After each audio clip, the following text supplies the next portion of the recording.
Nosso grupo, Gilson, Roberta, eu e Michele. A gente vai falar sobre entidades reguladoras com um enfoque na Organização Mundial do Comércio. Assim, bem rapidamente explicando qual é, o que esse assunto está inserido aqui na matéria de contratos internacionais. A gente está discutindo aqui, todos os grupos, contratos entre particulares, entre empresas e particulares, só que com a nova modalidade de comércio internacional e os novos formatos de economia, a gente tem que passar por uma verificação maior da isonomia entre esses contratos e entre o comércio entre estados e particulares. Daí vem as entidades reguladoras e a importância delas que a gente vai falar aqui. Bom dia, sou Gilson. Vou falar aqui agora do Sistema Multilateral de Comércio. O Sistema Multilateral de Comércio ele caracteriza o atual estágio da economia internacional, onde as relações comerciais elas são estabelecidas entre dois países, entre grupos de países, né, no caso blocos econômicos, ou através de arranjos abertos à participação dos diversos entes estatais. Isso é sistema multilateral de comércio. Ele visa a uniformizar uniformizar as relações comerciais como forma de harmonizar as relações, criando um marco único, um marco regulatório único, para impedir que, no caso da diversidade de atores comerciais, venha a se criar diversos marcos normativos e impedir o desenvolvimento do comércio internacional. Aqui, Histórico e Evolução, eu falo um pouco da evolução das relações comerciais e, partindo de uma perspectiva eurocêntrica, eu retorno à Idade Média, onde a gente vai ter uma escassez de capital, né, e as relações, no caso, as necessidades entre os camponeses, ela vai ser estabelecida, vai ser suprida através da troca de mercadorias. Né? Não são nem mercadorias, objetos, no caso. Eu tenho uma necessidade e tal, troco um objeto com uma outra pessoa. Então, posteriormente a esse período, a gente vai ter as cruzadas e a gente vai ter um movimento chamado de renascimento comercial, onde a gente vai ter um incipiente comércio na Europa, né, na região ali da França, certo? A gente vai ter as feiras que vão ser estabelecidas dentro dos burgos, né, nas paredes dos feudos, sob a proteção dos senhores feudais, e ali o comércio não vai ser tão fácil, nós vamos ter guerras, várias dificuldades ali. Então a burguesia incipiente ali, ela vai se associar ao rei na constituição do Estado moderno. Então as relações que antes eram estabelecidas através de troca, elas vão passar a ser estabelecidas entre nações. Essas nações vão praticar largamente o mercantilismo comercial, tá? A relação vai se dar entre as nações, mas vai ter um empecilho também nesse período que vai ser o Pacto Colonial. Então, as elites comerciais elas vão começar a adotar procedimentos para eliminar esse Pacto Colonial. Eles vão praticar o liberalismo. Isso vai se dar mais ao liberalismo econômico. Isso vai se dar mais ou menos na passagem do século XVIII para o século XIX, quando nós teremos o surgimento de novos atores sociais, atores econômicos, que serão as grandes corporações, né, e as instituições financeiras. Elas vão praticar, essas instituições, largamente o liberalismo no âmbito econômico, né, e ávidas por conquistar novos mercados, eles vão culminar no próximo século, né, no século XIX, no século XX, no crack da Bolsa de 29. Já é notória a necessidade da instituição de um órgão que venha regular a economia para evitar que ela venha a se autodestruir. Então surge então a necessidade de começar a se pensar na OMC. A criação da OMC, né, para que a gente venha a falar sobre ela, a gente retorna a 1947, quando houve a instituição do GATT. O GATT, né, era uma instituição que o seu surgimento se dá do fracasso para as negociações de uma instituição, da composição de outra instituição, que era a OIC. A OIC, no seu pressuposto básico, seus princípios, seus objetivos, constituíam nos mesmos princípios da OMC. Ela não vai prosperar, no entanto. Ela seria criada juntamente com atuaria juntamente com outras duas instituições, que seriam o FMI, responsável pela estabilidade financeira do comércio internacional, juntamente com o Banco Mundial, que trataria do desenvolvimento das relações comerciais. Como eu falei, a OMC ela não vai prosperar. O GATT, então, seria o Acordo Geral de Tarifas e Comércio. Ele vai ser estabelecido em 1947 e vai ter por finalidade regular a economia, eliminando todas as barreiras alfandegárias. No entanto, ele vai ser um órgão secretariado, um mero órgão secretariado, não vai ter personalidade jurídica. Logo, ele não vai também conseguir regular as relações entre as relações comerciais de serviços. Ele vai se limitar unicamente à distribuição de bens. A relação, a organização, a regulamentação realmente das relações, da distribuição dos serviços só vai se estabelecer realmente com a instituição da OMC. A OMC ela vai resultar em 1994 da ata final das negociações do Uruguai, que vai ocorrer no âmbito do GATT. Quando vai ocorrer, nesse período, várias transformações, várias mudanças no teor constitutivo do GATT, e esse será substituído pela OMC. A OMC ela vai ser instituída em 1994 com o final da rodada do Uruguai e vai começar a viger em 1995.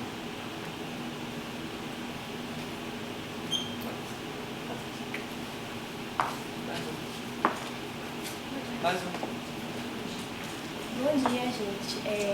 Só para ressaltar o que o Gilson falou, a OMC é uma instituição internacional que atua na regulamentação e na fiscalização do comércio mundial, que foi fundada em 94 e tem a sede em Genebra, na Suíça.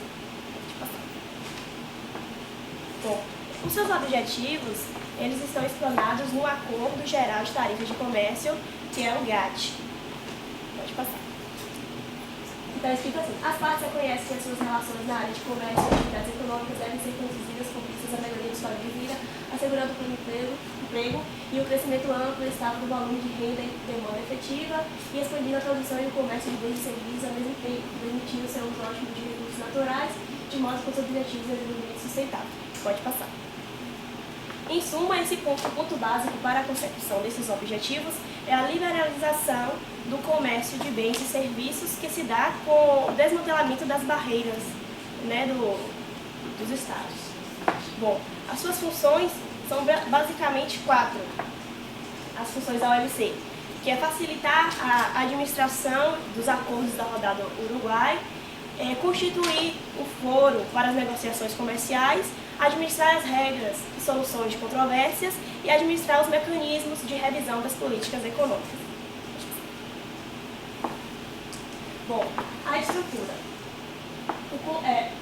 Conferência Ministerial é o órgão máximo composto por todos os representantes da OMC. Conselho Geral é um corpo de diretores que contém também todos os representantes dos Estados-membros. Conselhos de Bens, Serviços e Propriedade Intelectual são conselhos criados após a rodada do Uruguai, como consequência dos principais temas. Pode passar. Os comitês, que são responsáveis pelas atividades, né, são grupos de trabalho responsáveis pelas atividades da OMC, e um secretariado, que tem como chefia um dos diretores daquele conselho geral. Pode passar. Membros.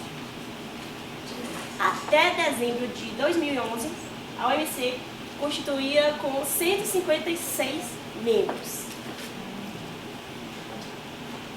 Não, volta. Bom, os países em desenvolvimento são a maioria dos membros da OMC e cada vez mais vem participando das deliberações, das soluções de controvérsias desse órgão.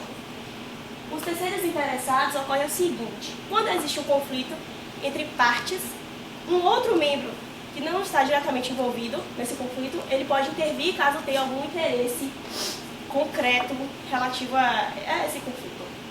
Partes não governamentais quer dizer que os acordos não são feitos apenas por estados. Podem se utilizar de empresas, de órgãos não governamentais e até cientistas. Princípios não estão delineados assim, dispostos expressamente, assim, seguidamente. Então foram alguns, estão dispersos assim no GATT. Primeiro, cláusula da nação mais favorecida. Um país é obrigado a estender a todos os membros da organização alguma coisa assim, algum favorecimento que prestou a outro país, membro da OMC. O princípio do tratamento nacional é aquele que impede que haja uma diferença entre produtos nacionais e produtos estrangeiros, principalmente para prejudicar a concorrência. Obrigatoriedade do limite tarifário é aquele que impõe limites às tarifas que são impostas aos países. Eliminação das restrições quantitativas são aquelas que inibem que os estados eles estabeleçam proibições e cotas a fim de prejudicar o comércio. E a transparência é um requisito que é um princípio que, vamos dizer assim, ele reforça a segurança nas negociações e a confiança mútua. Bom, fala um pouquinho sobre as exceções ao livre comércio, porque, como a gente está falando, a OMC preza pelo livre comércio de todos os seus estados-membros, mas ela estabelece algumas exceções nessas relações completamente livres.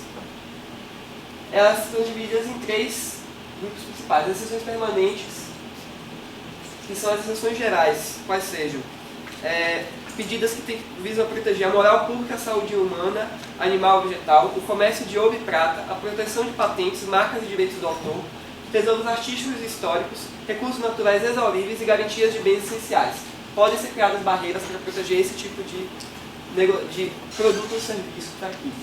O waiver é quando um país está com alguma situação excepcional dentro dele. Vamos pegar, por exemplo, a Grécia, que está quebrada. Então, 2/3 dos membros da OMC determinam, em votação, que aquele país que está em condição extraordinária de deficiência pode levantar barreiras alfandegárias e protecionistas para garantir a segurança dele. Segurança nacional no mesmo sentido, mas é numa questão já mais material, sai um pouco da economia, mas assim, casos de guerra, casos de calamidade. E renegociação de concessões, quando tem acordos pretéritos à OMC, você pode mantê-los se for interessante para ambas as partes. As exceções contingenciais, que são só no momento que existe aquele problema, elas não podem ficar se repetindo ao longo do tempo como as outras, que é no caso da balança de pagamentos indústria nascente, é quando ou o país vai ter um déficit na sua balança de ativos e passivos, entradas e saídas, muito grave, então ele pode criar barreiras para evitar isso, ou quando ele está entrando num novo mercado industrial, e esse mercado industrial está sendo prejudicado por importações, por exemplo, normalmente acontece com as importações da China, que vêm muito mais baratas que as importações dos países em desenvolvimento, os demais. Então eles podem criar barreiras para evitar que a indústria nacional morra antes de se desenvolver plenamente. E por fim, as medidas de defesa comercial, que se confundem um pouco com as contingenciais, que são as medidas de salvaguarda e compensatórias, que são casos mais genéricos da questão de problemas estruturais econômicos do país. Você pode criar barreiras para evitar problemas.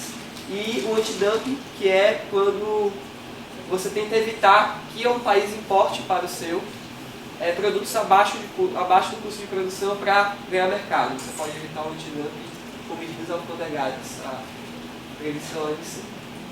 E por fim, falar sobre a questão da posição do Brasil. Até a criação do G20 e do Brasil ser considerado parte do BRIC, ele não tinha uma posição muito forte dentro do OMC. Atualmente ele é bastante ouvido, ele tem um papel importante no OMC por ser uma das 10 maiores economias do mundo, está em 6º lugar.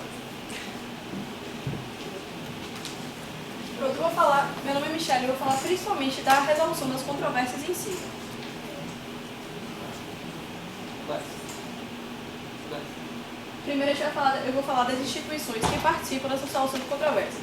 Em primeiro lugar, a gente tem a OSC, que é o órgão de solução de controvérsias. Ele é o órgão administrativo principal que vai analisar todos os relatórios que são passados pelos painéis, que é a primeira instância na resolução dos conflitos, e pelo órgão de apelação, que é a segunda instância ou instância recursal. Aí ele é composto por todos os membros da OMC e como atribuições tem essa necessidade de aprovar os relatórios, que são mais ou menos como as decisões que são tomadas por esses órgãos. O processo decisório que ele faz é mais de aceitar, ele não vai necessariamente julgar e é isso. Os painéis são a primeira instância do processo decisório. O país que tem um problema com o outro vai perante a OMC fazer uma reclamação. E nos painéis eles vão discutir os três membros que são parte dos painéis, que são os juristas, que têm notório conhecimento na área, vão resolver esse processo fazendo um relatório e passando ao OSC. O órgão de apelação é o segundo órgão de instância, é uma instância recursal. Você não concordando com o resultado do primeiro órgão dos painéis, você vai recorrer à OAP. E o secretariado é o último órgão que faz parte da OMC, que ele fica em Genebra, na Suíça, e é mais um órgão burocrático. O procedimento é como eu falei. Primeiro você faz uma consulta, que não é previamente a reclamação, não é previamente ainda o julgamento. Uma consulta, você vai suscitar todas as matérias divergentes que você tem com outro país. E já nessa fase de consulta, você já pode fazer um acordo prévio, sem ser levado ao próprio julgamento da OMC, que é feito através do órgão de solução de controvérsias.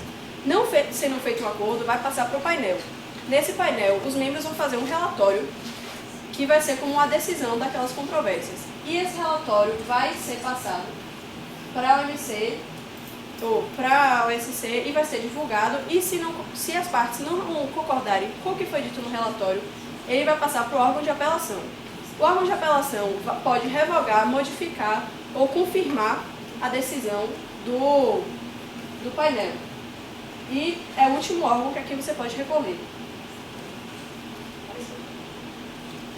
Pronto. Após essa decisão, então, ou do painel ou do órgão de apelação, dependendo da instância em que foi terminado o processo, a OSC tem que definitivamente implantar aquela decisão que foi tomada. E é aí que surge o maior problema da OMC, porque ele não tem como impor a um Estado ou a alguma instituição que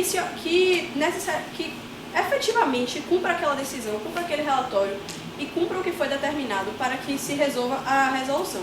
As formas que ele tem ele pode, de uma certa forma, coibir para que isso aconteça. Pode retirar concessões que foram feitas e pode fazer com que os países tentem fazer uma compensação também, um acordo de partes. Só que essa compensação também é outro, com essa compensação já surge outro problema, porque é difícil compensar naquele mesmo setor que foi danificado. Porque depois de um tempo, para você voltar e fazer a compensação naquele setor, já não é mais benéfico e você estaria beneficiando um setor em detrimento do outro, que na verdade foi o que foi prejudicado com a relação.